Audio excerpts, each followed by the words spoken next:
afinidad ibérica que nos acompaña en el día de hoy. Vamos Mario, va la primera de Mario. Ahí va Mario Santos. Colocado el portero bosnio.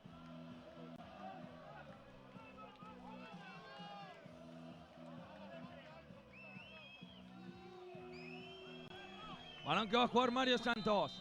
Ahí está Mario. ¡Gol!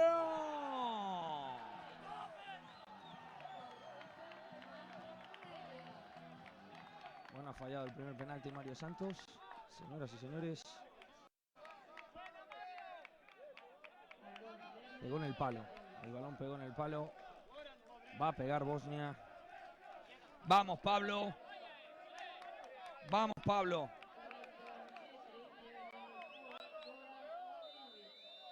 Ahí va Goran.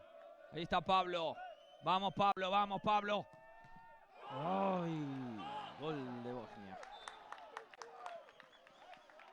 Pegó el balón en el larguero y botó dentro. Hay que meter esta, Nenu.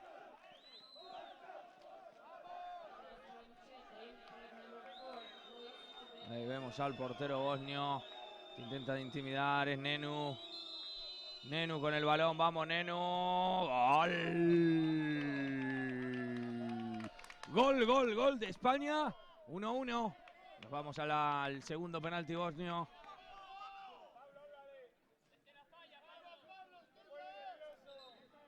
Que va a chutar Safradin Damir.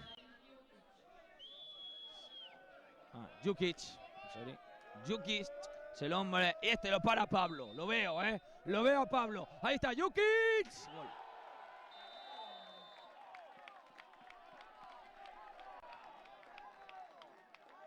...2-1 gana Bosnia. Va el tercer penalti. Lo va a tirar Mauri Mínguez. Ahí va Mauri con confianza.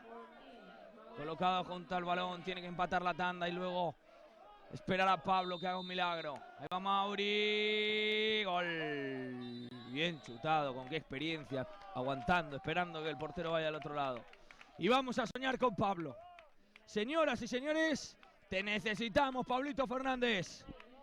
Va a chutar el Marco Bustan. Es Marco. Va Pablo. En Pablo. Marcos. Pablo. Pablo, por favor, por España. Va Marco. Señoras y señores, acaba de ganar Bosnia en octavo.